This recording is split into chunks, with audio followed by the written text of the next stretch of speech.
현금 1억 줄 테니까 지금 당장 그 개를 넘겨. 현금 다발을 들고 온 대기업 회장이 산골 백숙집 형제에게 제안했어요. 1억, 100억을 줘도 안 팝니다. 서리는 물건이 아니라 우리 가족입니다. 형은 가방 뚜껑을 닫아버렸고 주방에서 소금 바가지를 들고 나와 회장의 머리 위로 퍼부었습니다. 가난한 형제에게 1억이라는 돈은 평생 만질 수 없을 만한 큰 돈이었어요. 그런데 대체 왜 빚도 많은 두 형제는 그 거금에도 흔들리지 않고 죽어가던 하얀 개 한 마리를 지키려 한 걸까요? 그리고 수천억대 제약회사 회장이 무슨 이유로 개 한 마리를 1억이나 주고 데려오려 한 것일까요? 죽어가던 생명을 살린 형제의 이야기. 지금 시작하겠습니다. 시작 전 좋아요 한번 눌러주시고 재미있게 들어주세요. 청운도 우남산 자락 해발 600m쯤 되는 곳에 낡은 백숙집 하나가 있었습니다. 우남산장. 돌아가신 부모님이 30년 넘게 지켜온 이 가게를 29살 강한월과 26살 강한빛 두 형제가 물려받은 지도 벌써 3년째였습니다. 그런데 이 형제에게 오늘은 보통 날이 아니었어요. 점심때쯤 검은 SUV 한 대가 흙길을 거칠게 올라오더니 식당 앞마당에 먼지를 일으키며 멈춰 섰습니다. 차에서 내린 건 양복 차림의 사내둘이었는데 하나는 서류 가방을 들고 있었고 다른 하나는 가죽 장갑을 낀 채 식당 문을 거칠게 밀어 열었습니다. 강한월 씨, 강한빛 씨, 사정 때문에 많이 유예해드린 거 아시죠? 서류 가방을 든 사내가 테이블 위에 종이 한 장을 탁 내려놓았습니다. 대출 원금에 밀린 이자까지 합쳐 1,000만 원이 넘는 돈. 숫자 아래에는 붉은 글씨로 이번 달까지 미상환씨 가압류 집행이라고 적혀 있었죠. 이번 달까지입니다. 사내는 그 말만 남기고 돌아섰고 SUV가 다시 먼지를 일으키며 산길을 내려갔습니다. 문을 닫고 안으로 들어온 형제는 혹시라도 어딘가에 돈이 남아있지 않을까 가게 구석구석을 뒤지기 시작했습니다. 한월은 카운터 서랍을 열었다 닫았다 반복했고 한빛은 주방 선반 위 깡통들을 하나씩 뒤집어 보았어요. 냉장고 안에는 내일 예약 손님에게 낼 토종닭 2마리만 덩그러니 놓여 있었고 그 옆으로 쪼그라든 파 몇 부리가 전부였습니다. 한빛이 마지막으로 쌀독 뚜껑을 열었을 때 바닥에 손가락 한마디 높이만큼의 쌀알이 남아있는 게 보였어요. 그걸 본 한빛의 눈시울이 붉어졌습니다. 형, 우리 내일 닭이라도 끓여 먹자. 이장님 예약이라지만 어차피 내일이면 이 가게도 끝인데 마지막으로 배라도 든든하게 채우고 끝내자. 한빛의 목소리에 힘이 없었습니다. 26, 한창 잘 먹어야 할 나이에 이틀째 라면 국물로 끼니를 때우고 있었으니까요. 형이라고 배가 안 고플 리 없었습니다. 한월은 냉장고 안의 닭을 한참 들여다보았어요. 깃털까지 깔끔하게 손질해둔 이장님 상에 올릴 토종닭이었죠. 하지만 한월은 냉장고 문을 도로 닫았습니다. 한비사, 아버지가 뭐라고 하셨는지 잊었어? 장사꾼이 손님상에 낼 재료를 탐하는 순간 그 가게는 끝이다. 우리가 아무리 힘들어도 그건 안 된다. 한빛은 더 이상 아무 말도 하지 못했어요. 형의 등을 바라보다가 조용히 고개를 돌렸습니다. 그날 밤 눈이 내리기 시작했습니다. 바람까지 거세져서 우남산장의 낡은 창문이 덜컹거렸고 처마 밑으로 눈이 비스듬히 쌓여갔습니다. 형제는 주방 한쪽 구석 가스불도 아끼려고 꺼둔 채 담요 하나를 나눠 덮고 앉아 있었습니다. 테이블 위에는 소주 한 병과 종이컵 2개. 그게 이 형제의 저녁 전부였어요. 한빛이 소주를 한 모금 마시고는 조심스럽게 입을 열었습니다. 형, 솔직히 말해봐. 내일 이장님 오시면 뭘로 상을 차릴 건데? 닭은 있지만 쌀도 없고 부재료도 없잖아. 차라리 내일 새벽에 짐 싸서 나가자. 야반도주라도 하면 최소한 빚쟁이한테 더 이상 안 시달려도 되잖아. 한참 뒤 형 한월이 소주를 한 잔 비우고 나서야 입을 열었죠. 아버지 어머니가 30년 지킨 가게를 어떻게 야반도주로 끝내? 그럼 어쩌라고. 1,000만 원이 하늘에서 떨어져. 형제 사이에 긴 침묵이 내려앉았습니다. 소주병이 비어가고 눈은 점점 더 거세게 내렸습니다. 그때였습니다. 쿵하고 가게 밖에서 무언가가 부딪히는 소리가 났어요. 형제가 동시에 고개를 들었습니다. 한월이 먼저 자리에서 일어나 문 쪽으로 걸어갔어요. 문을 연 순간 하얀 눈 위로 붉은 핏자국이 보였어요. 시선 아래 현관문 앞에는 거대한 하얀 개 한 마리가 쓰러져 있었습니다. 형, 이게 뭐야? 동생 한빛이 형 뒤에서 고개를 내밀다가 그 광경을 보고 한 발 물러섰어요. 하얀 털 사이로 드러난 상처가 보통이 아니었기 때문입니다. 산짐승을 잡으려고 놓아둔 쇠덫에 걸렸던 게 분명했습니다. 다리에는 깊은 상처와 붉은 피가 흘러내리고 있었어요. 아픈 다리를 이끌고 마지막 힘을 다해 우남산장 문 앞까지 왔다는 뜻이었습니다. 눈보라치는 한겨울밤에 죽으림을 다해서요. 한빛이 떨리는 목소리로 말했습니다. 형, 우리 형편에 이 개까지 어떻게 해? 동물병원 데려가려 해도 가장 가까운 데가 읍내인데 병원비도 없고. 맞는 말이었어요. 당장 가게가 압류당할 판에 피투성이 들개 한 마리를 살릴 여력 따위는 없었습니다. 일단 한월은 천천히 개의 다리를 만져보며 상처를 살폈습니다. 한월이 손가락에 피를 묻힌 채 고개를 들었을 때 그 개가 눈을 떴습니다. 황금빛 눈동자였어요. 죽어가는 짐승의 눈이라고 하기엔 너무나 맑고 너무나 깊은 눈동자였습니다. 그 눈이 한월을 똑바로 올려다보았어요. 겁에 질려 살려달라고 애원하는 눈빛이 아니라 이상하리만큼 고요한 눈이었습니다. 한월이 자리에서 벌떡 일어났습니다. 한비사, 빨리 구급상자 가져와. 그리고 솥에 물 올려. 형, 진짜로? 일단 살리고 봐야지. 빨리 서둘러. 한월이 개의 몸 아래로 두 팔을 밀어 넣었습니다. 송아지만한 몸집에 젖은 털까지 더해져 무게가 상당했지만 한월은 이를 악물고 개를 번쩍 들어 올렸어요.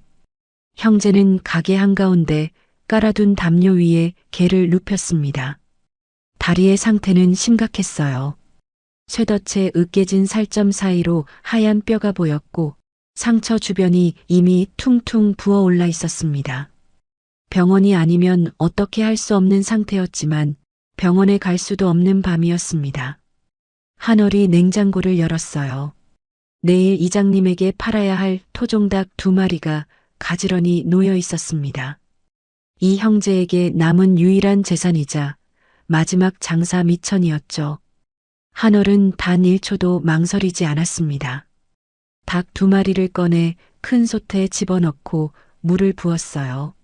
형, 그 닭은 내일 이장님 상에 올려야 하는 거잖아. 한빛이 놀라서 소리쳤지만 한월은 이미 가스불을 켜고 있었습니다. 약 없이 물만으로 끓이면 저 다리 못 살려. 뭐라도 영양이 있는 걸 먹여야 해.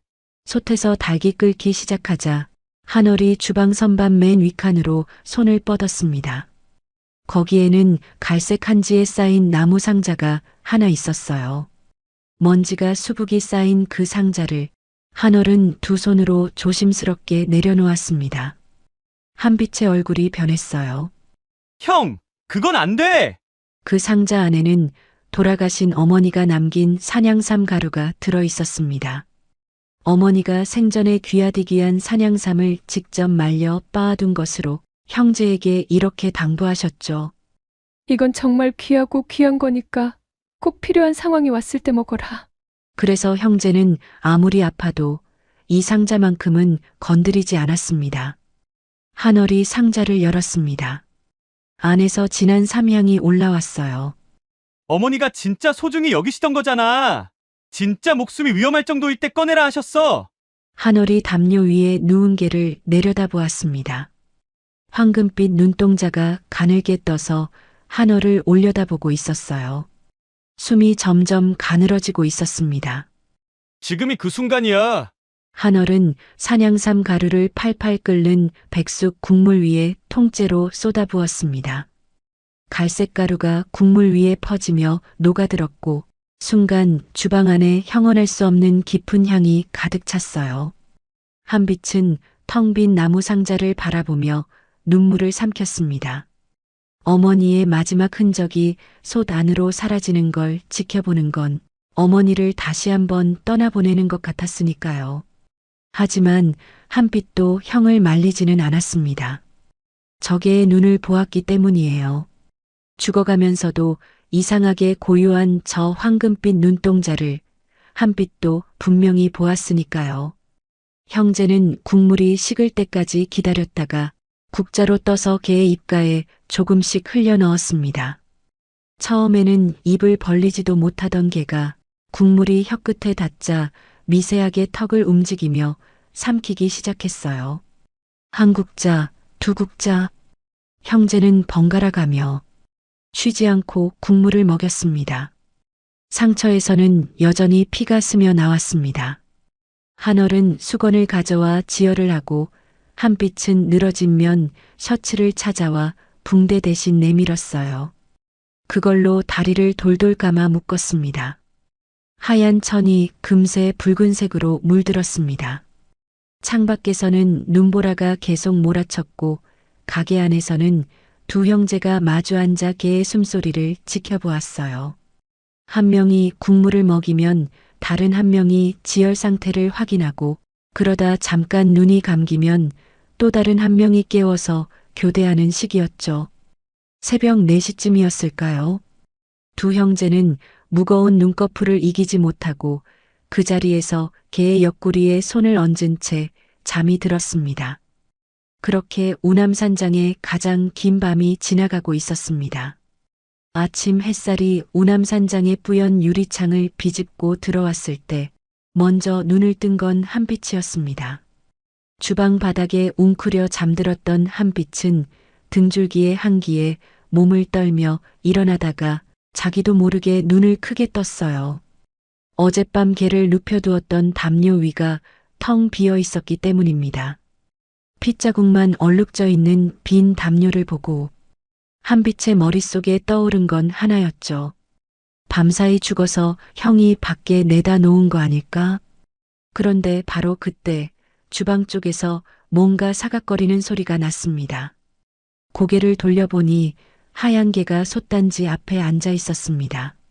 네 다리로 똑바로 서서 한빛을 똑바로 바라보고 있었어요.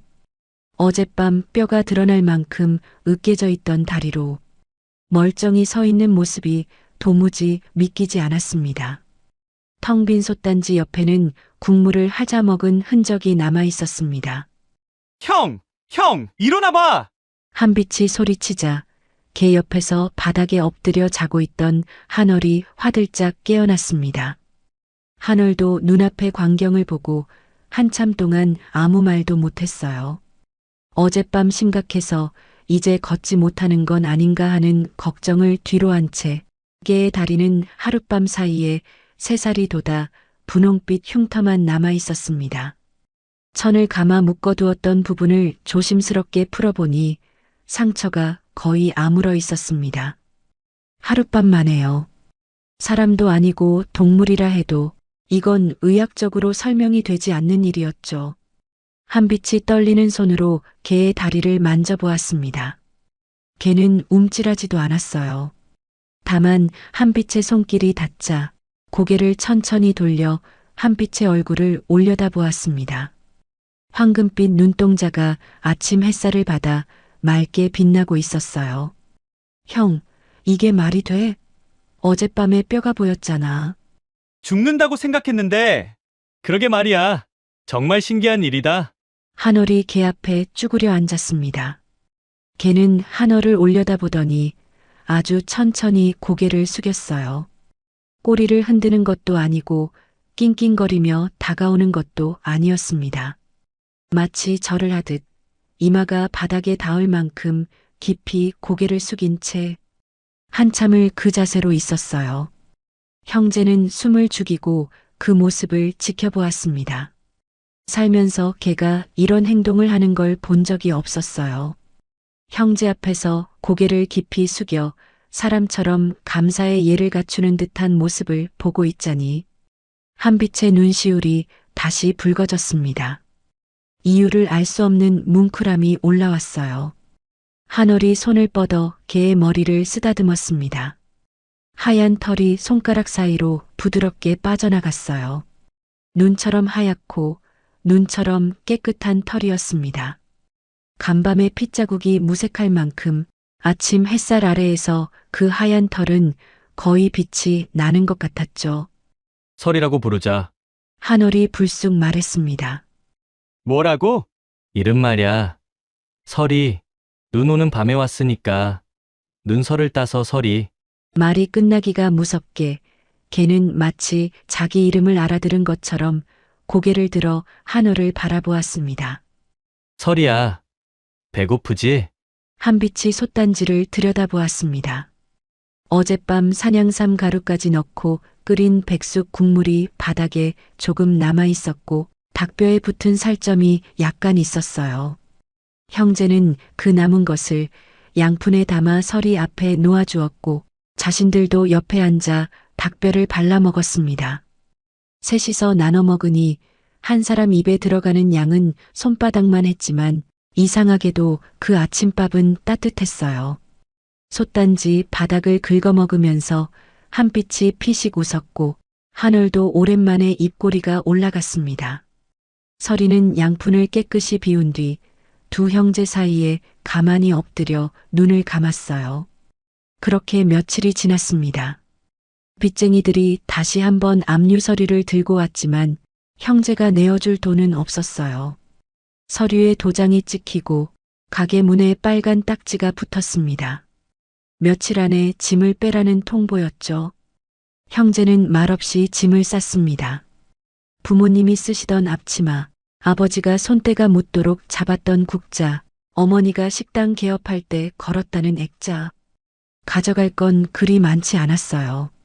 쓸 수 있는 옷가지와 세간을 박스에 넣고 내일 아침 마을 버스를 타고 읍내로 내려가자고 형제가 이야기를 나누고 있었습니다. 그때 설이가 움직였어요. 마당 한쪽에 엎드려 있던 설이가 벌떡 일어나더니 주방 안으로 성큼성큼 걸어 들어왔습니다. 그리고 짐을 싸고 있는 한월에게 다가가 바지춤을 덥석 물었어요. 야, 설이. 왜 그래? 한월이 바지를 빼려 했지만 설이는 놓지 않았습니다.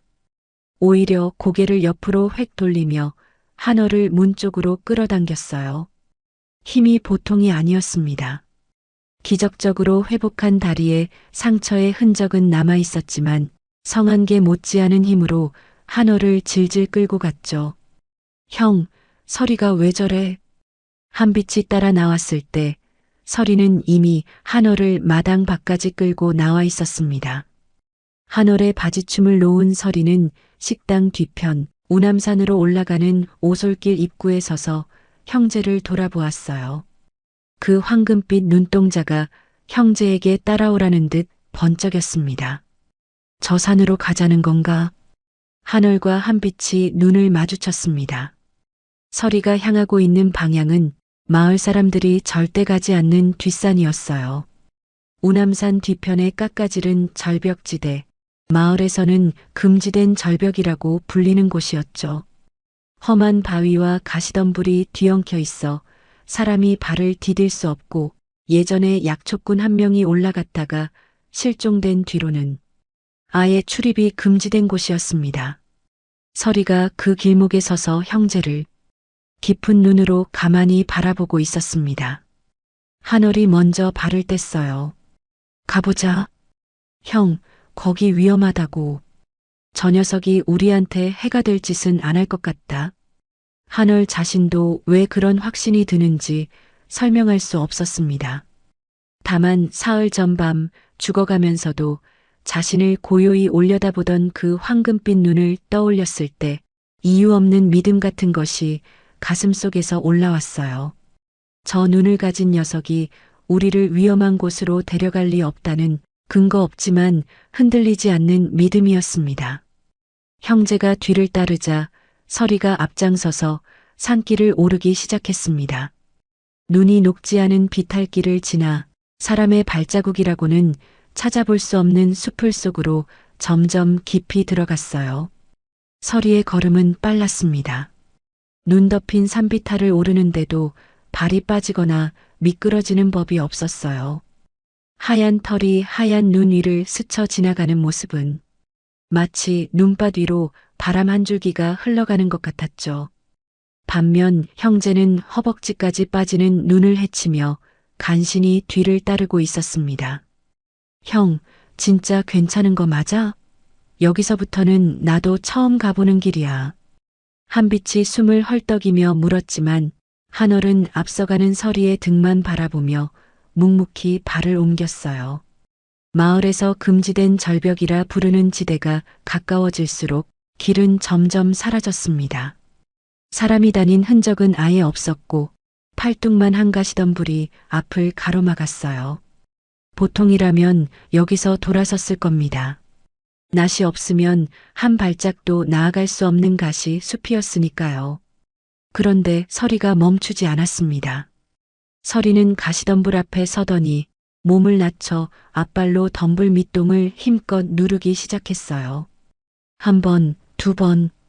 가시가 하얀 털 사이를 긁고 지나갔지만 서리는 아랑곳하지 않았습니다. 앞발로 누르고 몸으로 밀치고 때로는 이빨로 줄기를 꺾으며 사람 하나가 겨우 지나갈 만한 틈을 만들어 나갔어요. 마치 이 길을 수백 번은 다녀본 것처럼 어디를 누르면 덤불이 갈라지는지 정확히 알고 있는 듯한 움직임이었습니다. 형제는 서리가 열어준 그 좁은 틈을 따라 몸을 웅크리고 기어갔어요. 가시에 점퍼가 찢기고 손등에 긁힌 자국이 났지만 서리가 만들어 놓은 길을 따라가니 어찌어찌 빠져나갈 수는 있었습니다. 가시덤불 지대를 빠져나오자 갑자기 시야가 트였어요. 형제는 동시에 발을 멈추었습니다. 눈앞에 깎아지른 절벽이 펼쳐져 있었어요.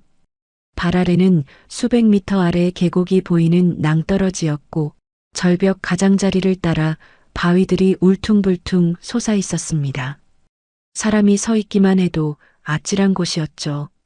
그런데 서리는 그 절벽 가장자리를 아무렇지도 않게 걸어가고 있었어요. 바위 사이로 난 손바닥만 한 틈새를 골라 발을 디디며 사람이라면 절대 따라갈 수 없는 길을 걸어갔습니다. 형, 저긴 못 가. 떨어지면 끝이야. 한빛이 형의 팔을 잡았지만 서리가 절벽 중턱쯤에서 멈춰서서 형제를 돌아보았어요. 그리고 바위 틈 하나를 앞발로 가리키듯 두드리기 시작했습니다. 앞발로 흙을 파고 자갈을 밀어내고 또 파고 연신 같은 자리를 파내려가는 서리의 모습은 분명한 의도가 담겨 있었습니다. 여기다, 여기를 보라고 말하는 것 같았어요. 한얼이 이를 악물었습니다. 한빛아, 여기서 기다려. 내가 가볼게. 형? 한빛의 만류에도 한얼은 바위 틈새에 손가락을 걸고 한 발씩 옮기기 시작했어요. 발 아래로 계곡 바람이 치고 올라왔고 바위에 낀 얼음 때문에 손이 미끄러질 때마다 심장이 멎는 것 같았습니다. 하지만 서리가 기다리고 있었어요. 한얼이 가까이 오자 서리는 한 발짝 옆으로 비켜서서 자신이 파놓은 바위 틈을 보여주었습니다. 한얼이 그 자리에 무릎을 꿇고 틈새를 들여다보았어요. 그리고는 놀란 가슴을 쓸어내렸어요. 바위 틈 안쪽 사람의 손이 절대 닿을 수 없는 그 좁은 공간에 무언가가 빼곡하게 자라고 있었습니다. 비바람과 햇빛이 기묘한 비율로 드는 자연 온실 같은 바위 틈새 안에 손가락 굵기의 줄기가 여러 갈래로 뻗어 있었고 그 밑동에는 사람의 주먹보다 큰 뿌리가 달려 있었어요. 산삼이었습니다. 그것도 하나가 아니었어요. 틈새를 따라 대여섯 뿌리가 군락을 이루고 있었는데 뿌리의 크기와 줄기의 두께를 보면 수십 년은 됐을 겁니다. 신만이들이 평생을 헤매도 만나기 어렵다는 천종산삼, 그것이 이 절벽 바위 틈에 숨어 있었던 거였죠. 사람이 올 수 없는 곳이니 캐간 사람도 없었고 바위가 바람과 짐승을 막아주니 수십 년 동안 제 스스로 뿌리를 키워온 겁니다. 그뿐이 아니었어요. 산삼 굴락 옆으로 보랏빛 꽃대가 마른 채 고개를 숙이고 있는 것이 보였습니다. 자연산 도라지였어요. 시장에서 재배산 한 뿌리에도 몇만 원을 호가하는 자연산 도라지가 산삼과 나란히 자라고 있었습니다. 한비차, 한월이 절벽 위를 향해 소리쳤어요. 목소리가 떨리고 있었습니다. 뭐야, 형? 괜찮아? 올라와. 올라올 수 있으면 와봐. 한빛도 형이 지나온 바위 틈을 더듬으며 겨우겨우 기어왔습니다. 한월이 가리키는 바위 틈 안을 들여다본 한빛은 그 자리에서 주저앉았어요. 형, 이거 산삼이잖아. 천종산삼이야. 그래. 이거 하나만 캐서 팔아도 얼마야? 크기 보니까 다 캐서 팔면 빚 갚고도 남아. 당장 캐자. 한빛이 흥분에 들떠 손을 뻗으려 했지만 한월이 한빛의 팔목을 잡았습니다. 잠깐. 한월의 시선이 서리에게로 향했어요. 서리는 바위 틈 옆에 가만히 앉아 형제를 바라보고 있었습니다. 파내라는 것도 아니고 말리는 것도 아닌 그저 지켜보는 눈이었죠. 한월이 천천히 입을 열었습니다. 한비차, 산삼을 캐서 약재상에 넘기면 얼마를 받을 것 같냐? 우리가 시세를 아냐? 흥정을 할 줄 아냐? 급하게 팔면 죗값의 반도 못 받는다. 그리고 팔아서 빚 갚으면 그 다음은 또 빈손이야. 그럼 어떡하자는 건데? 한월이 바위 틈 안의 산삼을 한참 들여다보았습니다. 그러다 고개를 돌려 산 아래 우남산장의 지붕이 보이는 쪽을 내려다보았어요. 이 귀한 걸 헐값에 넘기느니 우리 식당 백숙에 넣자. 세상 어디에도 없는 최고의 백숙을 만드는 거야. 산삼 백숙, 도라지 백숙. 이걸로 손님을 불러들이면 한 번 파는 게 아니라 계속 장사를 할 수 있어. 산삼을 백숙에 넣자고. 한빛의 눈이 휘둥그레졌어요. 이 비싼 산삼을 백숙 국물에 넣는다니 상식적으로는 미친 소리였습니다. 그 비싼 걸 국물에 녹여버리다니요. 하지만 한월의 눈빛은 진지했어요.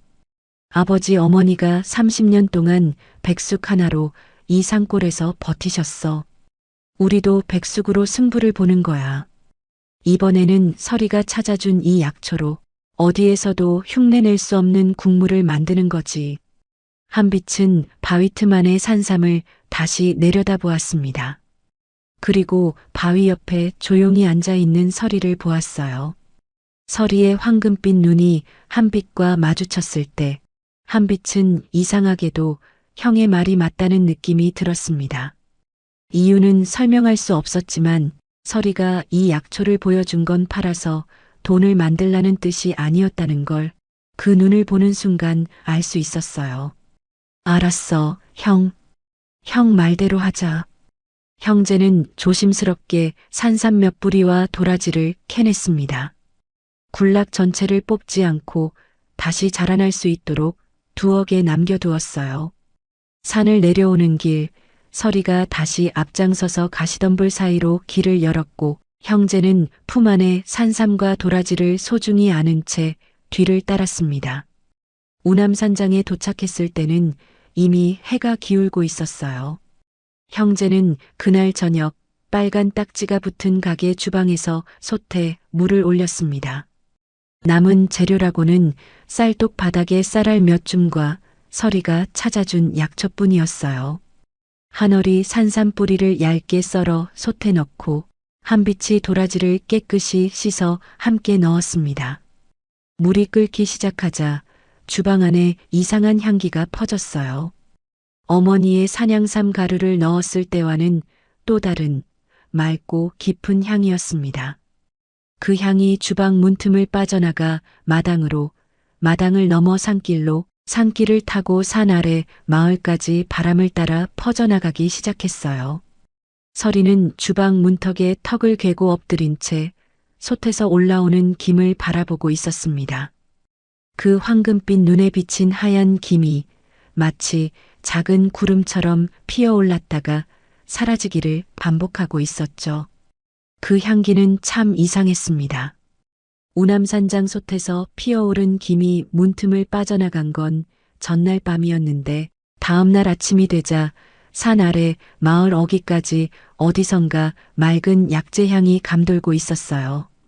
바람을 타고 온 건지 땅을 타고 스민 건지 알 수 없었지만 그 향을 맡은 사람들은 하나같이 코끝을 킁킁거리며 고개를 산 쪽으로 돌렸습니다. 주말 아침 우남산 등산로를 오르던 중년 부부가 가장 먼저 그 냄새를 따라왔어요. 여보, 이 위에서 무슨 냄새 나지 않아? 삼계탕 같기도 하고 한약 같기도 하고. 남편이 코를 벌름거리며 등산로를 벗어나 흙길로 접어들었고 아내가 뒤를 따랐습니다. 고픈 배를 부여잡고 냄새에 이끌려 좁은 산길을 10여 분 올라가자 간판 글씨가 반쯤 지워진 낡은 백숙집이 나타났어요. 문에는 빨간 딱지가 붙어 있었고 처마 및 전구는 낮은데도 깜빡이고 있었죠. 어디서 봐도 성업 중인 식당은 아니었습니다. 그런데 그 허름한 가게 안에서 흘러나오는 냄새가 부부의 발을 붙잡았어요. 저기요, 혹시 여기 장사하는 데 맞아요? 부부가 삐걱거리는 문을 열고 들어섰을 때 형제의 얼굴에 당혹스러운 기색이 번졌어요. 손님이 찾아올 거라고는 생각도 못했으니까요. 아, 저희 지금 사정이 좀 있어서 정식으로 장사를 하는 건 아닌데요. 한빛이 머쓱하게 말하려는데 솥 뚜껑 사이로 새어나온 김이 홀 안에 퍼지면서 부부의 얼굴이 확 달라졌습니다. 이 냄새 여기서 나는 거였어. 이거 뭐 넣고 끓이는 거예요? 한 그릇만 먹을 수 있을까요? 남편이 이미 자리에 앉으며 물었어요. 하늘과 한빛이 눈을 마주쳤습니다. 팔 물건이 있는 것도 아니고 제대로 된 상차림을 낼 형편도 아니었지만 눈앞에서 먹고 싶다는 손님을 그냥 돌려보낼 수는 없었어요. 한월이 고개를 끄덕였고 한빛이 부엌에서 뚝배기 2개를 가져왔습니다. 국물을 뚝배기에 담아내자 탁자 위로 맑으면서도 깊은 향이 또아리를 틀 듯 피어올랐어요. 남편이 숟가락을 들어 국물을 연신 떠먹었어요. 한참을 먹다 말고 갑자기 두 눈을 동그랗고 뜨며 아내에게 말했습니다. 여보, 무릎. 내 무릎 좀 봐. 남편이 의자에서 일어나 다리를 구부렸다 폈습니다. 1번, 2번, 3번. 등산 중에 무릎 보호대를 감고 있었을 만큼 관절이 안 좋았던 사람이 보호대를 풀어내고도 아무렇지 않게 무릎을 굽혔다 펴고 있었어요. 관절통이 없어졌어. 무릎이 안 아파. 아내도 반신반의하며 국물을 떠먹었고 곧이어 같은 반응을 보였습니다. 만성 어깨결림에 시달려 팔을 귀 위로 올리지 못하던 아내가 두 팔을 번쩍 들어 올리며 눈을 동그랗게 떴어요. 사장님, 이거 대체 뭘 넣은 거예요? 한월이 짧게 대답했어요. 좋은 재료 쓴 겁니다. 더 드릴까요? 부부는 뚝배기를 비우고도 국물을 더 달라고 했고 계산할 때 밥값의 2배를 탁자 위에 놓았습니다. 한빛이 거스름 돈을 드리겠다고 했지만 남편이 손을 저었어요.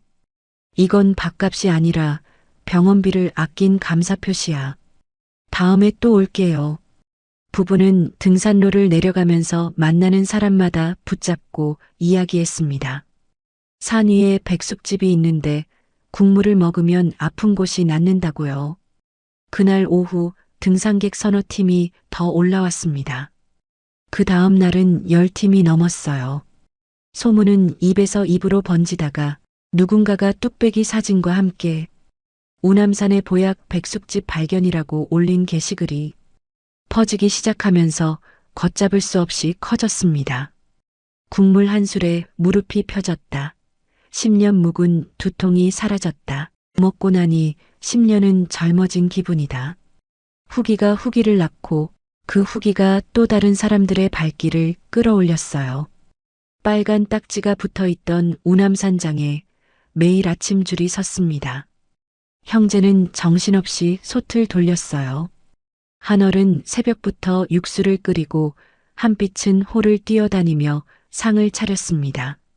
서리가 이틀에 한 번꼴로 새벽 안개를 뚫고 뒷산에 다녀오면 입에 약초 뿌리를 하나씩 물고 돌아왔어요. 산삼일 때도 있었고 도라지일 때도 있었으며 형제도 이름을 모르는 희귀한 풀뿌리일 때도 있었습니다. 서리가 물어오는 약초는 한 번도 빠짐없이 육수의 맛과 향을 더 깊게 만들어 주었죠. 한 달이 지났을 때 형제는 밀린 이자와 원금을 포함한 1,000만 원을 전액 갚았습니다. 빚쟁이가 가게 문에 붙여놓았던 빨간 딱지를 떼어내는 날, 한빛이 그 딱지를 손에 들고 한참을 서 있었어요. 그러다 구겨서 주머니에 넣고는 씩 웃었습니다. 다시는 이런 종이가 이 문에 붙는 일이 없게 하겠다는 얼굴이었죠. 그날 저녁 형제는 오랜만에 제대로 된 밥을 해서 서리와 나눠 먹었어요. 서리는 자기 밥그릇을 비우고 나서 형제 사이에 엎드려 눈을 감았고 한빛이 서리의 등을 쓰다듬으며 혼잣말처럼 중얼거렸습니다. 서리야, 우리 진짜 네 덕에 살았다. 우남산장은 그렇게 살아났습니다.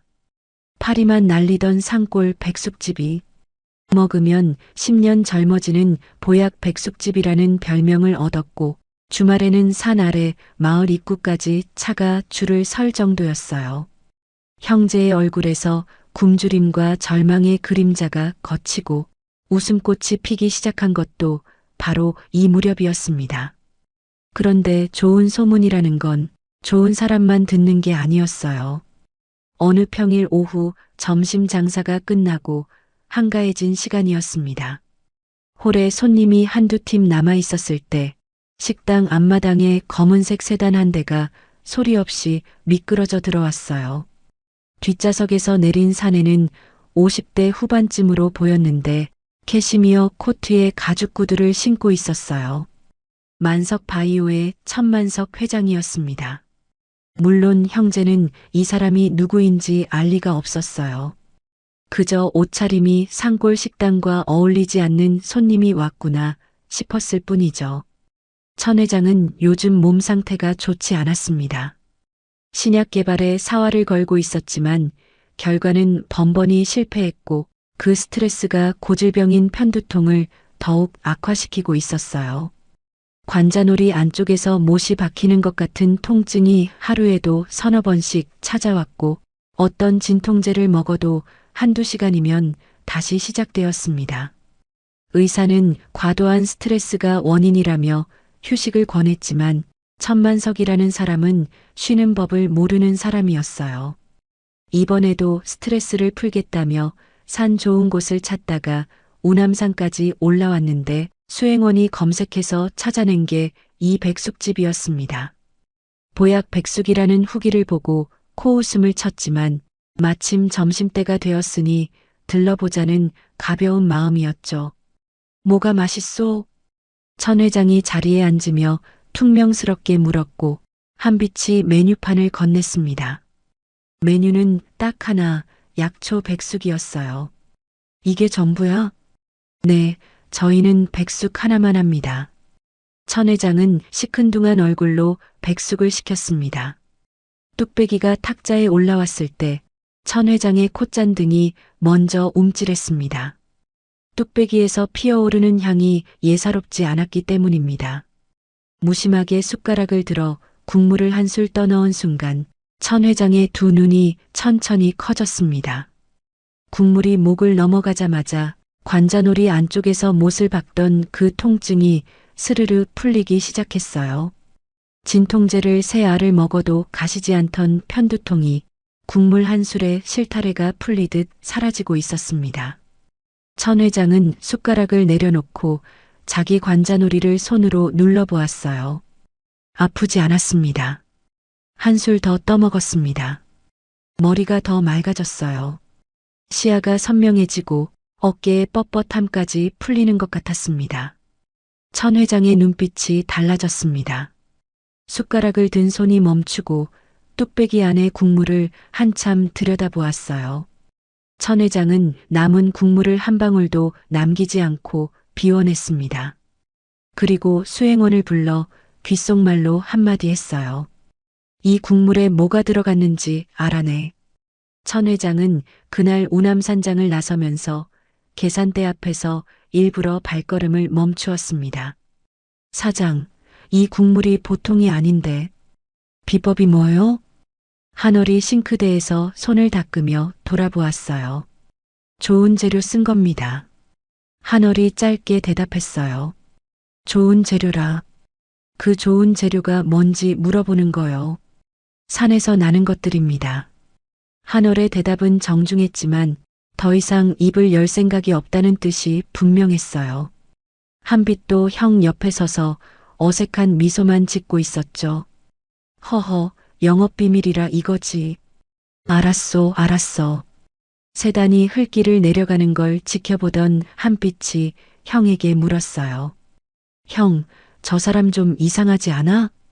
백숙집에 와서 밥 먹고 가는 사람이 비법을 왜 저렇게 캐물어? 글쎄, 어쨌든 갔으니 됐다. 한월은 그렇게 대수롭지 않게 넘겼습니다.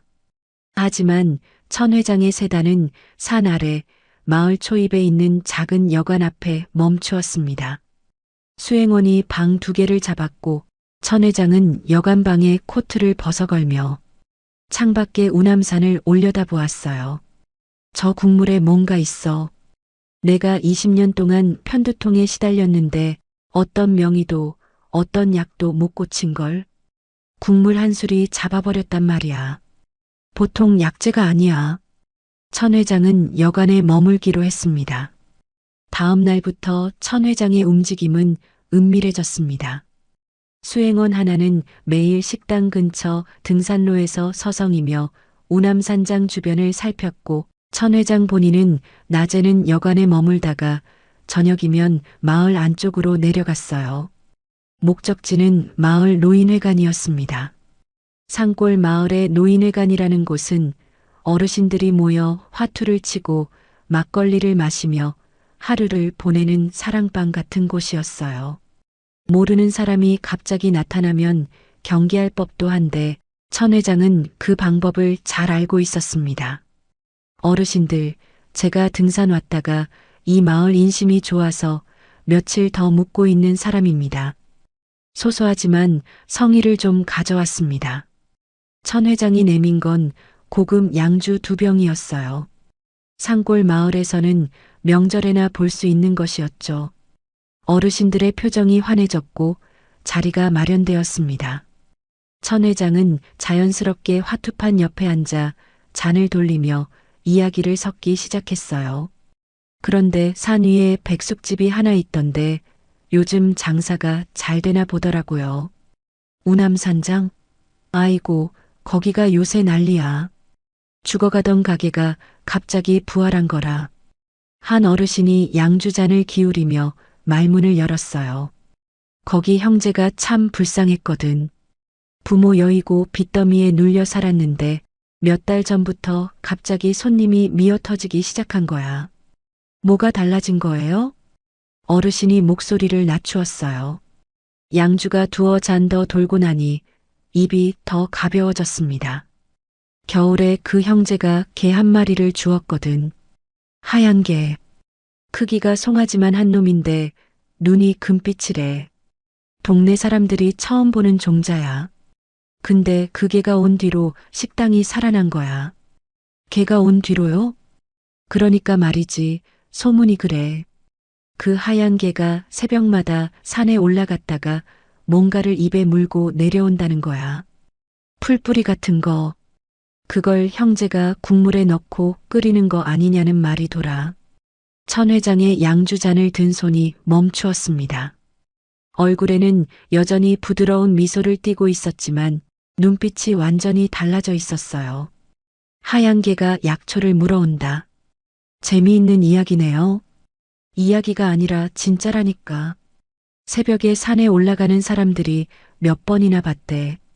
안개 속에서 하얀 놈이 뭔가를 물고 내려오는 걸. 천 회장은 더 이상 묻지 않았습니다. 어르신들 덕에 좋은 이야기 많이 들었습니다. 내일 저녁에 또 오겠습니다. 여관으로 돌아온 천 회장은 코트도 벗지 않은 채 수행원을 불렀습니다. 내일 새벽까지 무인 카메라 3대를 구해와. 야간 촬영되는 것으로. 어디에 설치합니까? 식당 뒷산으로 올라가는 길목이면 어디든. 그 하얀 개가 지나다니는 길을 찾아서 걸어.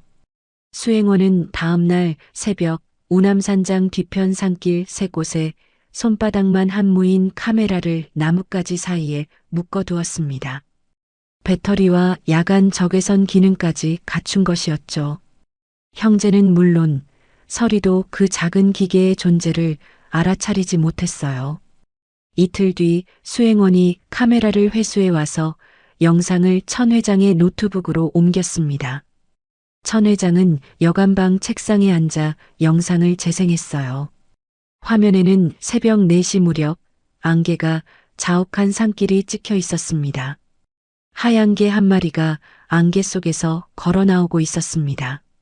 설이었어요. 몸집이 크고 하얀 털이 적외선에 밝게 빛나고 있었습니다. 그런데 천 회장의 눈길을 사로잡은 건 설이의 입이었어요. 설이가 무언가를 물고 있었습니다. 가늘고 긴 줄기에 잎사귀가 달린 풀뿌리 같은 것이었는데 뿌리 부분이 사람 손가락보다 굵었어요. 천 회장이 영상을 멈추고 화면을 확대했습니다. 설이의 입에 물린 것의 형태가 또렷해졌어요. 가늘고 긴 줄기, 넓적한 잎, 그리고 울퉁불퉁한 뿌리. 산삼이었습니다. 천 회장의 손가락이 키보드 위에서 멈추었어요. 화면을 뚫어지게 응시하던 그의 입에서 낮은 웃음이 새어나왔습니다. 10만이견이야. 냄새만으로 산삼을 찾아내는 게. 평생 제약업계에 몸담으며 온갖 약재와 신약 원료를 다뤄왔지만 산삼을 코로 찾아내는 개가 실제로 존재한다는 건 전설에서나 들어본 이야기였습니다. 옛날 10만이들 사이에서 산신령이 보낸 개가 삼을 물어다 준다는 구전이 있었지만 그걸 믿는 사람은 아무도 없었죠. 그런데 지금 그 전설이 영상으로 찍혀 있었어요. 천 회장이 자리에서 일어났습니다. 여관 창문으로 보이는 우남산의 능선이 새벽빛에 어스름하게 떠오르고 있었어요. 그 산 어딘가에 서리가 있었고 서리가 드나드는 어딘가에 산삼 군락이 있었습니다. 적에 한 마리만 있으면 산삼을 무한대로 찾아낼 수 있어. 산삼에서 유효 성분을 추출하면 신약 원료가 되고 신약이 되면 수천억이야. 천 회장의 눈에 불이 켜졌습니다. 편두통을 고쳐준 국물에 대한 감사 따위는 이미 머릿속에서 사라진 지 오래였어요. 남은 것은 오직 하나, 저게를 어떻게 손에 넣을 것인가. 그 계산뿐이었습니다. 천 회장은 수행원을 돌아보며 말했어요. 저 형제한테 가서 개를 사겠다고 해. 그로부터 사흘이 지난 토요일, 우남산장은 여느 때처럼 점심 손님으로 붐비고 있었습니다. 홀에 놓인 탁자 6개가 전부 차 있었고 한빛은 뚝배기를 나르느라 주방과 홀 사이를 쉴 새 없이 뛰어다니고 있었어요. 한얼은 솥 앞에서 국자를 저으며 주문 순서를 머릿속으로 세고 있었죠. 주방 문턱에는 서리가 늘 그렇듯 턱을 괴고 엎드려 홀을 바라보고 있었습니다. 그때 식당 앞마당에 차 3대가 줄지어 들어왔어요. 차 문이 열리자 검은 양복을 입은 사내 4명이 먼저 내렸고 마지막으로 천 회장이 세단 뒷좌석에서 느긋하게 내렸어요. 천 회장이 식당 문을 열고 들어서는 순간 홀 안의 공기가 달라졌어요. 수행원 4명이 천 회장 양옆과 뒤에 서자 좁은 홀이 단숨에 좁아졌습니다. 검은 양복 사이로 손님들의 시선이 오갔어요. 천 회장이 빈자리 하나를 가리키며 수행원에게 고개짓을 했습니다. 수행원 하나가 그 탁자 옆에 앉아있던 손님에게 다가가 낮은 목소리로 말했어요. 자리 좀 비워주시겠습니까? 질문이 아니라 통보였습니다. 밥을 먹고 있던 손님이 얼떨떨한 표정으로 일어났고 다른 탁자의 손님들도 하나둘 눈치를 보며 자리에서 일어나기 시작했어요. 계산도 제대로 하지 못한 채 서둘러 문을 나서는 손님도 있었습니다. 채 5분이 지나지 않아 만석이던 홀에는 천 회장과 수행원들만 남았어요. 한빛이 뚝배기를 든 채 홀 한가운데 서서 멍하니 그 광경을 지켜보고 있었습니다. 손님, 지금 장사 중인데 다른 손님들을 내보내시면 곤란합니다. 한월이 앞치마를 두른 채 천 회장 앞에 섰습니다. 내가 다 사줄 테니까 걱정 마. 그보다 사장, 잠깐 앉아봐. 동생도 같이. 천 회장이 맞은편 의자를 손으로 가리켰습니다. 한월과 한빛은 앉지 않았어요. 천 회장은 개의치 않는다는 듯 수행원에게 손짓을 했고 수행원 하나가 안주머니에서 봉투 하나를 꺼내어 형제에게 건넸습니다. 1,000,000원이야. 세봐도 좋아. 천 회장이 다리를 꼬며 말했습니다. 이 돈을 왜 주시는 겁니까? 한월이 물었어요. 여기 이 하얀 게 나한테 팔아. 한월의 눈썹이 미세하게 움직였어요. 1,000,000원이면 이 산골에서 1년은 넉넉히 먹고 살 돈이야. 개 한 마리 값으로는 파격이지. 1,000,000원. 몇 달 전까지 통장에 10,000원 한 장 없어서 라면 국물로 끼니를 때우던 형제에게 눈앞에 쌓인 1,000,000원은 비현실적인 숫자였어요. 한빛의 입술이 벌어졌다가 다물어졌습니다. 머릿속에서 계산이 돌아가는 한빛의 손끝이 무의식적으로 탁자 모서리를 잡았습니다. 바로 그 순간이었어요. 주방 문턱에 엎드려 있던 서리가 소리 없이 일어섰습니다. 네 발로 홀 바닥을 밟으며 천 회장 쪽으로 천천히 걸어왔어요.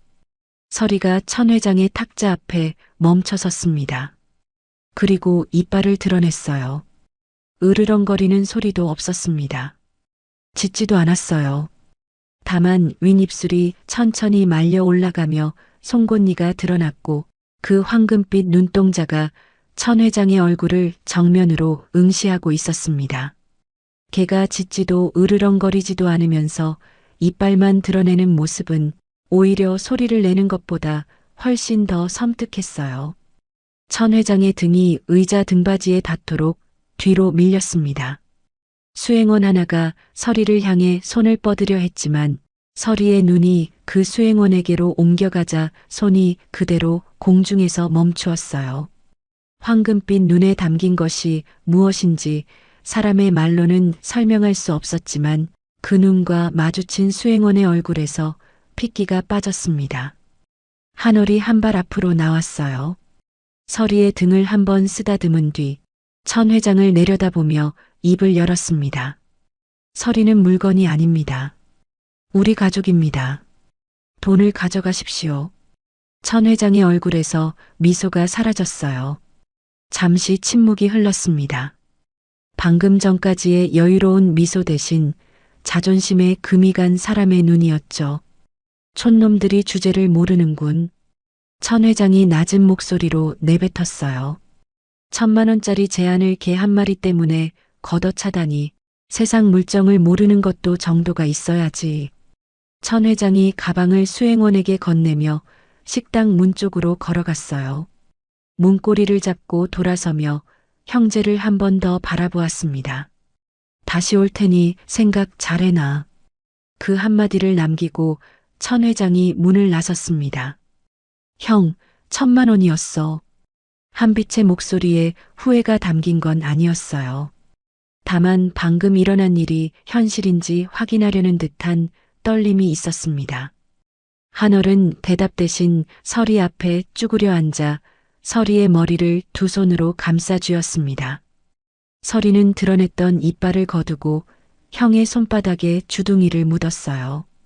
잘했다, 서리야. 한월이 조용히 말했습니다. 사흘이 지났습니다. 그 사흘 동안 형제는 평소처럼 장사를 했어요. 새벽에 한월이 솥에 물을 올리고 서리가 물어다 준 약초를 넣어 육수를 끓이고 한빛이 홀을 정리하고 손님을 맞았습니다. 아직 점심 장사가 시작되기 전이었어요. 한월이 주방에서 육수간을 보고 있었고 한빛은 마당에서 빨래를 널고 있었습니다. 서리는 처마 및 양지 바른 곳에 엎드려 눈을 감고 있었죠. 마당 아래 흙길에서 차 한 대가 올라오는 소리가 들렸어요. 빨래를 널다 말고 한빛이 내려다 보았을 때 세단 뒷문이 열리며 천 회장이 내렸어요. 천 회장은 마당을 가로질러 식당 문을 열고 들어왔습니다. 한빛이 황급히 따라 들어갔고 주방에서 인기척을 느낀 한월도 앞치마를 두른 채 홀로 나왔어요. 형제가 마주 서자 천 회장이 먼저 입을 열었습니다. 지난번에는 내가 좀 무례했지. 오늘은 제대로 이야기를 하러 왔어. 천 회장의 말투가 사흘 전과 달랐어요. 촌놈이라 비웃던 오만함 대신 비즈니스맨의 절제된 미소가 얼굴에 걸려 있었습니다. 천 회장이 수행원에게 눈짓을 하자 수행원이 차에서 검은 가방 하나를 가져왔어요. 천 회장이 잠금 장치를 딸깍 열고 뚜껑을 밀어 올렸어요. 가방 안에 지폐 묶음이 빼곡히 들어차 있었어요. 사흘 전에 1,000만 원과는 차원이 다른 양이었습니다. 1억이야. 천 회장이 가방 안을 손으로 가리키며 말했습니다. 한월의 시선이 가방 위에 잠깐 머물렀다가 천 회장의 얼굴로 올라갔습니다. 사흘 전에 말씀드렸습니다. 서리는 안 팝니다. 그때는 1,000만 원이었잖아. 지금은 1억이야. 천 회장이 의자에 등을 기대며 여유롭게 말했어요. 사장, 현실적으로 생각해봐. 1억이면 백숙을 몇 그릇을 팔아야 하는지 계산해봐. 천 회장의 목소리는 부드러웠습니다. 마치 형제를 위해 좋은 제안을 하고 있다는 듯한 얼굴이었죠. 동생은 26이라고 했나? 이 산골에서 백숙이나 끓이면서 평생 살 거야? 1억이 있으면 도심에서 장사든 취업이든 새로 시작할 수 있어. 형한테도 좋고 동생한테도 좋은 거지. 한빛의 시선이 다시 가방 위로 내려갔어요. 1,000만 원도 비현실적이었는데 1억은 머리로 가늠조차 되지 않는 숫자였습니다. 가방 안에 빼곡히 들어찬 지폐의 두께가 형제가 평생 모아도 만질 수 없을 금액이라는 걸 눈으로 보여주고 있었어요. 한빛의 손가락이 무릎 위에서 움찔거렸습니다. 1억. 부모님이 30년 동안 장사해도 모으지 못했을 돈이 탁자 위에 펼쳐져 있었어요. 천 회장이 형제의 흔들림을 읽었는지 한수를 더 밀어 넣었습니다. 내가 걔를 데려간다고 해서 나쁘게 키울 것 같아? 우리 연구소에는 전담 수의사도 있고 영양관리 시스템도 최고급이야.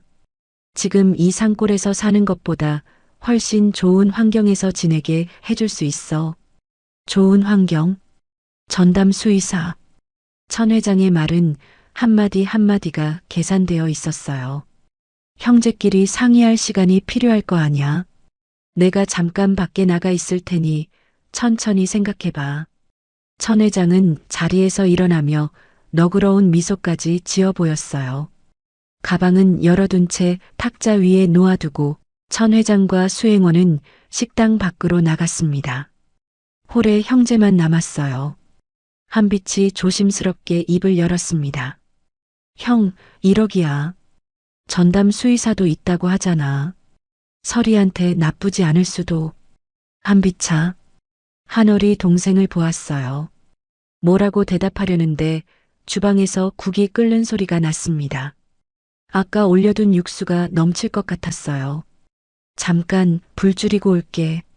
한월이 주방으로 들어갔습니다. 육수 불을 줄이고 돌아오려는데 주방 쪽 작은 창문이 반쯤 열려 있었어요. 그 창문은 식당 옆면 처마 밑을 향하고 있었는데 바로 그 처마 밑에서 목소리가 들려왔습니다. 천 회장과 수행원이 나란히 서서 이야기를 나누고 있었어요. 형제가 듣고 있을 거라고는 생각도 못한 듯 목소리를 크게 낮추지도 않았습니다. 회장님, 저 형제 넘어올 것 같습니까? 동생은 거의 넘어왔어. 형이 문제인데 동생이 한마디 더 하면 될 거야. 수행원이 낮은 목소리로 물었어요. 데려가면 바로 연구소로 보냅니까? 당연하지. 청운 연구소 지하에 철장 준비해놔. 데려가는 즉시 격리시키고 24시간 훈련 들어간다. 밥도 산삼 냄새 맡게 하는 것만 주고 다른 건 일절 주면 안 돼. 코가 산삼한테만 반응하도록 길들여야 해. 수의사는 따로 필요 없겠습니까? 천 회장이 코웃음을 쳤어요. 수의사? 아까 저 촌놈들 안심시키려고 한 소리지. 걔한테 무슨 수의사야. 죽지 않을 만큼만 먹이고 부려먹으면 되는 거야. 저놈 코 하나로 산삼밭이란 밭은 싹 쓸어서 성분 추출하면 신약 하나에 수천억이야. 한얼은 창문 앞에 서서 한마디도 빠뜨리지 않고 들었습니다. 좋은 환경이라던 말, 전담 수의사라던 말, 형제를 안심시키기 위해 꾸며낸 거짓이었다는 걸 저 창문 너머의 목소리가 하나하나 벗겨내고 있었어요. 한얼이 주방 선반으로 가서 김장용 왕소금이 담긴 바가지를 한 손에 들고 홀로 나왔습니다. 형, 그거 들고 어디가? 한얼은 대답 대신 식당 문을 열었어요. 처마 밑에서 수행원과 이야기를 나누고 있던 천 회장이 돌아보았습니다. 뭐야, 결정했어? 한얼이 천 회장 앞에 섰습니다. 천 회장은 형제가 수락한 줄 알았는지 입꼬리를 올리며 한 발 다가왔어요. 그 순간 한얼이 바가지에서 소금을 한 웅큼 집어 천 회장의 가슴팍에 뿌렸습니다. 뭐 하는 거야? 천 회장이 뒷걸음질 쳤지만 한얼은 멈추지 않았어요. 두 번째 웅큼, 세 번째 웅큼. 하얀 소금 알갱이가 천 회장의 어깨 위로, 머리 위로 쏟아졌습니다. 다 들었습니다. 한얼의 목소리가 낮게 깔렸어요. 철장에 가둬서 죽지 않을 만큼만 먹인다고요? 좋은 환경이요. 전담 수의사요? 전부 거짓말이었잖습니까? 천 회장의 얼굴에서 핏기가 빠졌어요. 형제가 들었다는 걸 그제야 깨달은 겁니다. 사장, 그건 오해야. 내 말 좀 들어봐. 가족을 실험실 쥐처럼 팔라는 겁니까? 100억을 줘도 안 팝니다. 한얼이 마지막 한 웅큼을 뿌렸어요. 소금이 천 회장의 구두 위로 후두둑 떨어졌습니다. 뒤따라 나온 한빛이 홀 안에서 돈이 든 가방을 들고 나왔어요. 창문 너머로 형이 들은 이야기를 홀 안에서 한빛도 들었던 겁니다. 가져가세요. 다시는 오지 마세요. 수행원이 허둥지둥 가방을 받아들었고 천 회장은 어깨와 머리에 묻은 소금을 털어내며 세단 쪽으로 물러났습니다. 두고 보자. 세단이 흙길을 내려가는 동안 뒷바퀴가 자갈을 튀겼고 먼지가 가라앉고 나서야 형제는 숨을 내쉬었습니다.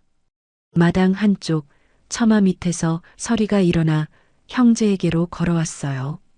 한얼의 손에 아직 들려있는 빈 바가지를 코로 툭 건드린 뒤 형의 손등에 주둥이를 대었습니다. 차갑고 촉촉한 코가 한얼의 손등에 닿았을 때 한얼은 그제야 자기 손이 떨리고 있었다는 걸 알았어요. 한얼이 바가지를 내려놓고 서리의 머리를 두 손으로 감싸 쥐었습니다. 괜찮아, 서리야. 아무데도 안 가. 한빛이 형 옆에 쪼그려 앉았어요. 아까 홀에서 가방을 내려다보며 흔들렸던 자신이 부끄러웠는지 한빛의 눈시울이 붉어져 있었습니다. 한빛도 서리의 등을 쓰다듬으며 낮은 목소리로 말했어요. 미안, 서리야. 잠깐이라도 흔들린 나 진짜 바보다. 서리는 아무 소리도 내지 않았습니다. 다만 형의 손바닥과 동생의 손길 사이에서 눈을 감았어요. 소금 세례를 맞고 돌아간 천 회장은 여관방에 들어서자마자 탁자 위의 물건들을 팔로 쓸어 넘겼습니다. 컵이 깨지고 서류가 바닥에 흩어졌지만 천 회장의 귀에는 아무 소리도 들리지 않았어요. 머릿속에서 맴도는 건 오직 하나, 소금 가루가 자기 머리 위로 쏟아지던 그 순간이었습니다. 수행원이 조심스럽게 입을 열었어요. 회장님, 이제 그만 돌아가시죠. 닥쳐. 천 회장이 창밖을 노려보았습니다.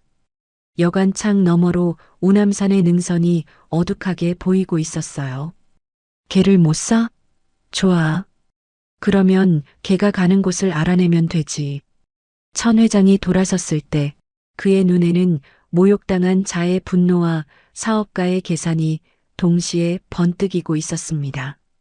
그 개가 새벽마다 산삼을 물어온다고 했지. 그 말은 산 어딘가에 산삼밭이 있다는 뜻이야. 개가 가는 길을 따라가면 산삼밭이 나온다. 밭을 찾아서 싹 쓸어버리면 개 따위는 필요도 없어. 수행원이 눈을 깜빡였어요. 직접 미행하시겠다는 겁니까? 카메라로 찍힌 건 길목까지밖에 안 돼. 저 깊은 산속에 밭이 어디 있는지는 직접 따라가야 알 수 있어. 새벽에 나서서 개 뒤를 밟는다. 위험합니다. 그 뒷산은 위험해서 마을 사람들도 안 간다고 합니다. 천 회장이 코웃음을 쳤어요. 마을 촌놈들이 못 가는 거랑 내가 안 가는 거랑은 다르지. 장비 챙기고 사람 더 불러. 모레 새벽에 출발한다.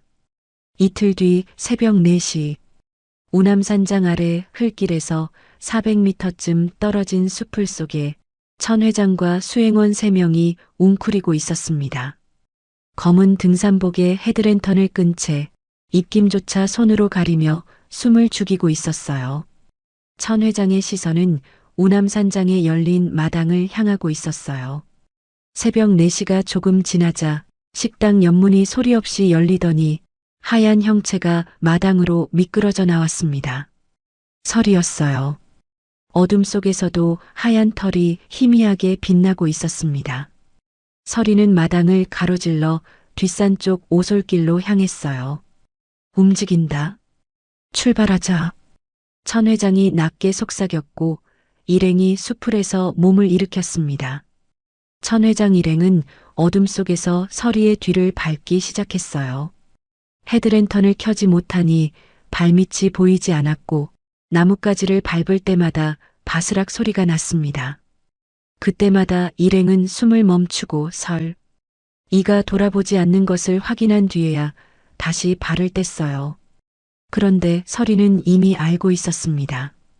첫 번째 발자국 소리가 숲을 속에서 났을 때 서리의 귀가 뒤로 살짝 접혔어요. 코끝이 미세하게 움찔거리며 바람 속의 냄새를 읽었습니다. 사람 채취 합성 섬유 등산복에서 나는 화학 냄새, 그리고 그 사이에 섞인 탐욕의 냄새까지. 서리는 그 모든 것을 감지하고도 짖지 않았어요. 돌아보지도 않았습니다. 다만 발걸음의 방향을 바꾸었을 뿐이었죠. 원래 서리가 산삼을 캐러 가는 길은 뒷산 오른쪽 사면을 타고 올라가는 경로였습니다. 하지만 이날 서리는 오른쪽이 아닌 왼쪽으로 꺾었어요. 마을 사람들조차 이름을 붙이지 않은 깊은 골짜기, 우남산의 북쪽 그늘진 사면으로 향하는 길이었습니다. 천 회장 일행은 그 차이를 알 리가 없었어요. 그저 서리의 하얀 등이 어둠 속에서 움직이는 방향을 따라갈 뿐이었습니다. 산길은 점점 험해졌어요. 처음에는 사람이 다닌 흔적이라도 있는 오솔길이었는데 서리를 따라 왼쪽으로 꺾고 나서부터는 길이라고 부를 수 있는 것이 사라졌습니다. 발밑에 이끼 낀 돌이 깔리기 시작했고 양옆으로 가시던 불이 벽처럼 솟아 있었어요. 회장님, 길이 없습니다. 돌아가시죠. 수행원 하나가 다급하게 말했지만 천 회장의 눈에는 어둠 속에서 움직이는 하얀 점만 보이고 있었어요. 저놈이 가는 곳에 산삼밭이 있어. 저기만 넘으면 된다. 따라가. 천 회장이 이를 악물며 바위에 손을 짚고 올라갔습니다. 수행원들도 어쩔 수 없이 뒤를 따랐어요. 서리는 점점 더 깊이, 점점 더 높이 올라갔어요.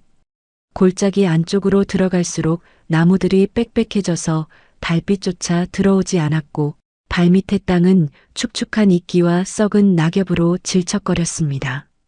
그때 이상한 일이 벌어지기 시작했어요. 바람이 멈추었습니다. 아까까지 나뭇잎을 흔들며 불던 산바람이 갑자기 뚝 그쳐버렸어요. 소리도 함께 사라졌습니다. 벌레 소리도, 바람 소리도, 나뭇잎 스치는 소리도 없었어요. 산속 한가운데에서 세상의 모든 소리가 빨려 들어간 것 같은 정적이 내려앉았습니다. 천 회장이 발을 멈추었어요. 숨소리만이 자기 귀에 크게 들렸습니다. 그리고 발밑에서 안개가 피어올랐습니다. 처음에는 발목을 감는 정도였는데 눈 깜짝할 사이에 무릎까지, 허리까지, 가슴까지 차올랐습니다. 안개라기에는 너무 빠르고 너무 차가웠어요. 3초 만에 한치 앞이 안 보이게 되었어요. 불 켜, 헤드랜턴 켜. 천 회장이 소리쳤습니다. 수행원들이 허겁지겁 이마에 랜턴을 눌렀지만 빛이 안개 속에서 사방으로 난반사되며 오히려 시야를 더 하얗게 만들었어요. 켜나 끄나 마찬가지였습니다. 바로 앞에 서 있는 사람의 윤곽조차 보이지 않았어요. 회장님, 어디 계십니까? 여기야, 여기. 움직이지 마. 목소리는 들렸지만 방향을 알 수 없었어요. 안개가 소리까지 왜곡시키는 것 같았습니다. 왼쪽에서 들리는 줄 알고 한 발 내디디면 오른쪽에서 다시 들리고 뒤에서 들리는 줄 알면 앞에서 메아리가 돌아왔어요. 그리고 환각이 시작되었습니다. 천 회장의 눈에 무언가가 보였어요. 안개 속에서 희미하게 드러난 형체, 땅 위로 솟아있는 거대한 뿌리가 보였습니다.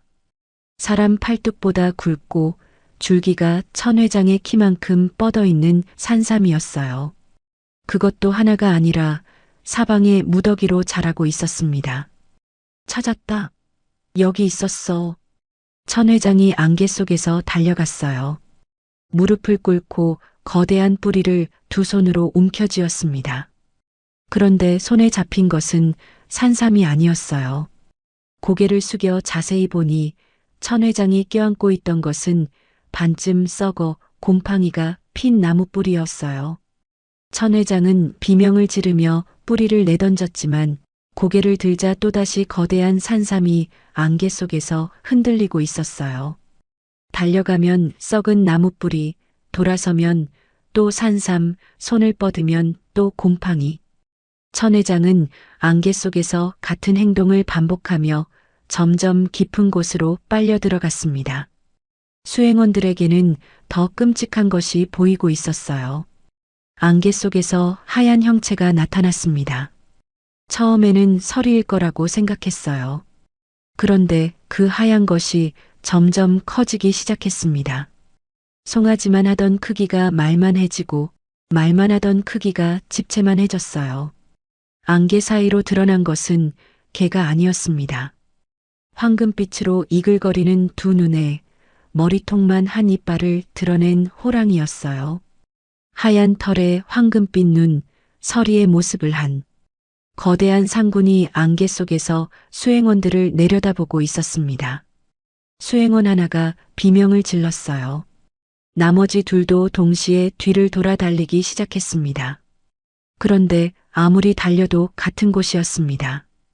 왼쪽으로 꺾어도 오른쪽으로 꺾어도 비탈을 올라가도 내려가도 1분 전에 지나온 이끼 낀 바위가 다시 눈앞에 나타났어요. 같은 자리를 뱅뱅 돌고 있었어요. 도깨비 홀림이었습니다. 동이 트기 시작했을 때 안개는 여전히 거치지 않았어요. 해가 떠도 이 골짜기에는 햇빛이 닿지 않았고 안개는 낮에도 젖은 이불처럼 그들을 감싸고 있었습니다. 천 회장 일행은 목이 쉬도록 소리를 질렀지만 산 밖으로 그 소리가 닿을 리 없었어요. 하루가 지나고 이틀이 지났습니다. 이틀째 되는 날 오후 마을 이장이 산림청에 조난 신고를 했어요. 여관에 묵고 있던 외지인 일행이 이틀째 돌아오지 않고 여관 앞에 세워둔 세단도 그대로라는 연락을 받은 거였죠. 산림구조대가 우남산 북쪽 사면을 수색한 끝에 골짜기 안쪽에서 천 회장 일행을 발견했습니다. 그들의 상태는 처참했어요. 천 회장은 바위 밑에 웅크린 채 두 손으로 나무뿌리 하나를 껴안고 있었습니다. 입술이 터지고 얼굴이 흙투성이었는데 구조대원이 다가가자 나무뿌리를 들어보이며 웃었어요. 이것 봐, 산삼이야.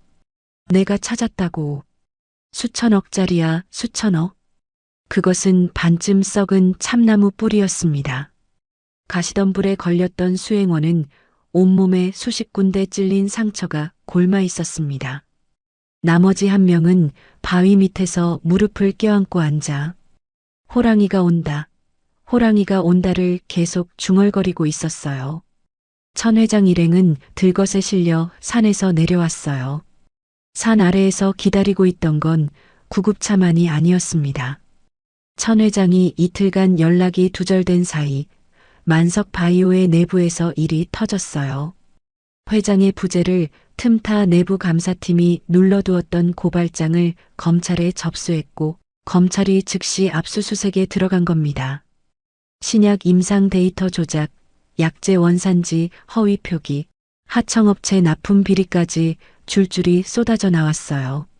천 회장이 들것 위에서 횡설수설하며 병원으로 실려가는 동안 뉴스 속보에는 만석 바이오 천만석 회장, 다수 혐의로 긴급 체포 예정이라는 자막이 흘러가고 있었습니다.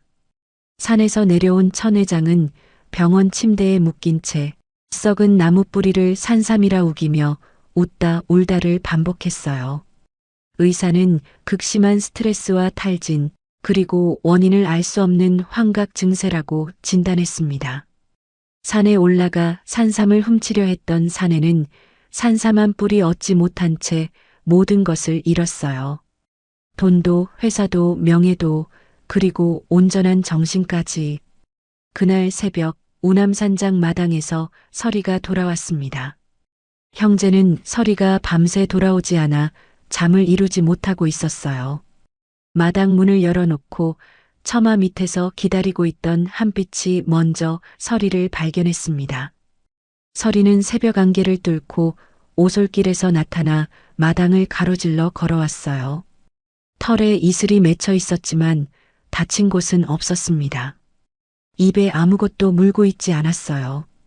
오늘은 약초를 가져오지 않은 거였죠. 서리야, 어디 갔다 온 거야? 한빛이 달려가 서리를 끌어안았고 뒤따라 나온 한월도 서리의 머리를 쓰다듬으며 몸 이곳저곳을 살폈습니다. 서리는 형제 사이에 서서 아주 잠깐 우남산 능선 쪽을 돌아보았습니다. 새벽빛을 받은 산 위로 안개가 천천히 걷히고 있었어요. 천 회장 일행이 산에서 실려 내려가고 뉴스에 만석 바이오 비리가 연일 보도되는 동안에도 우남산장의 하루는 달라지지 않았습니다. 한월은 새벽에 일어나 솥에 물을 올렸고 한빛은 홀 바닥을 닦고 탁자를 정리했어요. 서리는 여전히 이틀에 한 번꼴로 산에 다녀왔고 약초를 물고 돌아오는 날이면 형제는 그 약초를 정성껏 씻어 육수에 넣었습니다. 손님들은 변함없이 줄을 섰고 백숙을 먹은 사람들은 하나같이 몸이 가벼워졌다며 돌아갔어요. 다만 한 가지 형제가 눈치채지 못한 변화가 있었습니다. 서리가 산에 다녀오는 횟수가 조금씩 줄어들고 있었어요. 이틀에 한 번이던 것이 3일에 한 번이 되었고 어느새 닷새에 한 번이 되었습니다. 약초를 물고 오는 날에도 예전처럼 뿌리가 굵고 싱싱한 것이 아니라 작은 잎사귀 하나를 살포시 물고 오는 날이 늘었습니다. 형제는 장사가 바빠 그 변화를 세심하게 알아차리지 못했습니다. 그렇게 여름이 지나고 가을이 왔어요. 우남산의 나뭇잎이 붉고 노랗게 물들기 시작하면서 산장 주변의 풍경이 한 폭의 그림처럼 바뀌었습니다. 등산객들이 단풍 구경을 겸해 우남산장을 찾았고 형제는 눈코 뜰 새 없이 바쁜 나날을 보냈어요. 그런데 그 무렵부터 서리의 모습이 조금씩 달라졌습니다. 서리는 산에 올라가지 않는 날이면 식당 마당 한쪽에 엎드려 우남산 능선을 바라보았어요. 해가 뜰 때도 해가 질 때도 고개를 산 쪽으로 돌린 채 한참을 가만히 앉아 있었습니다. 한빛이 밥그릇을 가져다 놓아도 바로 먹지 않고 산을 한참 올려다본 뒤에야 천천히 고개를 돌려 밥을 먹었어요. 한빛이 형에게 말했습니다. 형, 서리가 요즘 이상해. 맨날 산만 쳐다보고 있어.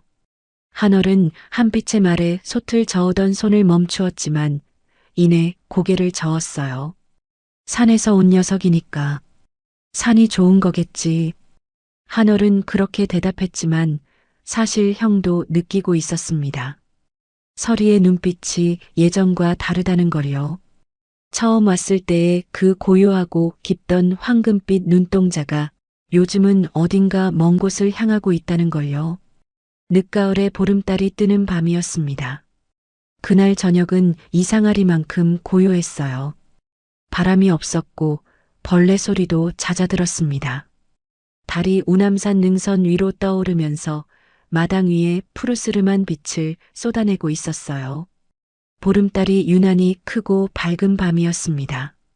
장사를 마치고 뒷정리를 끝낸 형제가 주방에서 나왔을 때 서리가 마당 한가운데 서 있었어요. 평소라면 처마 밑이나 주방 문턱에 엎드려 있을 시간이었는데 오늘은 마당 한복판에 네 발로 반듯하게 서서 형제를 바라보고 있었습니다. 달빛이 서리의 하얀 털 위로 내려앉아 온몸이 은빛으로 빛나고 있었어요. 서리야, 왜 거기 서 있어? 들어와. 한빛이 손짓을 했지만 서리는 움직이지 않았습니다. 형제가 마당으로 내려갔어요. 서리에게 가까이 다가갔을 때 서리가 한얼에게로 먼저 걸어왔습니다. 그리고 고개를 숙여 한얼의 손등에 주둥이를 대었어요. 축축하고 따뜻한 혀가 한얼의 손등을 천천히 한번 하찼습니다. 서리의 혀가 닿은 자리에 온기가 남았습니다. 서리는 고개를 들어 한얼의 눈을 올려다보았어요. 그 황금빛 눈동자 안에 보름달이 비쳐 있었고 그 달 옆으로 한얼의 얼굴이 작게 담겨 있었습니다. 폭설치던 밤에 죽어가면서도 한얼을 올려다보던 바로 그 눈이었어요. 서리가 한얼에게서 몸을 돌려 한빛에게로 다가갔습니다. 한빛 앞에 선 서리는 앞발을 들어 한빛의 무릎에 얹었어요. 그리고 고개를 뻗어 한빛의 뺨을 혀로 한번 하찼습니다. 서리의 혀가 닿은 뺨 위로 따뜻한 감촉이 번졌습니다. 서리는 한빛의 뺨을 핥고 나서 앞발을 내렸고 한 발 뒤로 물러섰어요. 그리고 형제를 나란히 바라보았습니다. 한빛이 먼저 알아차렸어요. 형, 서리가 이상해. 한빛의 목소리가 떨렸습니다. 아무 일도 일어나지 않은 것 같은데 가슴 안쪽에서 무언가가 쏟아질 듯 차오르고 있었습니다. 서리가 손등을 핥고 뺨을 핥은 것, 그것이 인사라는 걸, 안녕이라는 걸, 26살 청년의 본능이 알아차린 거였어요. 한얼도 알고 있었습니다. 처음 서리가 마당 한가운데 서서 형제를 바라보던 그 순간부터 한얼은 알고 있었어요. 이 밤이 마지막이라는 걸요. 서리가 산만 바라보고 있던 것도 약초를 물어오는 횟수가 줄어든 것도 전부 이 밤을 향해 가고 있었다는 걸요. 서리가 형제를 한 번 더 바라보았습니다. 황금빛 눈동자가 달빛 아래에서 맑게 빛나고 있었어요. 그리고 서리가 짖었습니다. 컹? 한 번이었어요. 서리가 이 집에 온 이래로 단 한 번도 짖은 적이 없었습니다. 으르렁거린 적도 낑낑거린 적도 낮은 신음을 낸 적도 없었어요. 그 서리가 처음이자 마지막으로 소리를 냈습니다. 굵고 우렁찬 울림이 마당을 가득 채우고 처마 밑을 울리고 산 아래 마을까지 메아리져 갔어요. 그 소리 안에 무엇이 담겨 있었는지 사람의 말로는 풀어낼 수 없지만 그 소리를 들은 형제의 눈에서 동시에 눈물이 흘렀습니다. 서리가 몸을 돌려 열려있는 마당 문을 지나 식당 뒤편 오솔길 쪽으로 걸어가기 시작했습니다. 달빛 아래에서 하얀 털이 은빛으로 빛나고 있었고 그 빛이 서리의 움직임을 따라 흘러가는 것 같았어요. 서리야. 한빛이 뒤쫓아갔습니다. 한올도 뒤따랐어요. 서리는 오솔길을 따라 산 쪽으로 올라갔어요. 형제가 뒤따라갔지만 이상한 일이 벌어졌습니다. 분명 같은 속도로 걷고 있는데 서리와의 거리가 조금씩 벌어지고 있었어요. 달려도 마찬가지였습니다. 형제가 발걸음을 빨리 할수록 서리는 더 멀어졌고 하얀 형체가 달빛 속에서 점점 작아져 갔어요. 서리의 몸 주변에서 빛이 피어올랐습니다. 달빛과는 다른 따뜻하고 은은한 빛이었어요. 서리의 하얀 털 끝에서 시작된 그 빛이 몸 전체를 감싸더니 서리의 윤곽을 서서히 지워나갔습니다.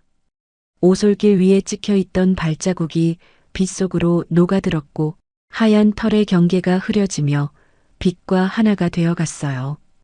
우남산 능선 위로 보름달이 걸려 있었고 그 달을 향해 걸어가는 서리의 모습이 빛 속에서 천천히 사라져갔습니다.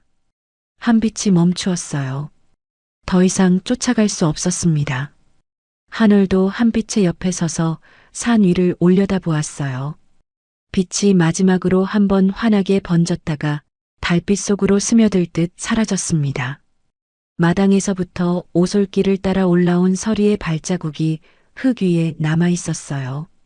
그 발자국이 어느 지점에서 끊겨 있었습니다. 그 앞으로는 아무 흔적도 없었어요. 발자국이 끝나는 자리에 작은 풀잎 하나가 달빛을 받아 빛나고 있었는데 형제는 한참 뒤에야 그것이 산삼잎사귀라는 걸 알아차렸습니다. 서리가 마지막으로 남긴 것이었어요. 동생 한빛이 그 자리에 주저앉아 울었습니다. 한올은 울지 않았습니다. 다만 서리가 사라진 능선을 한참 동안 바라보다가 동생의 어깨를 한 손으로 잡았어요. 그 손이 떨리고 있었습니다.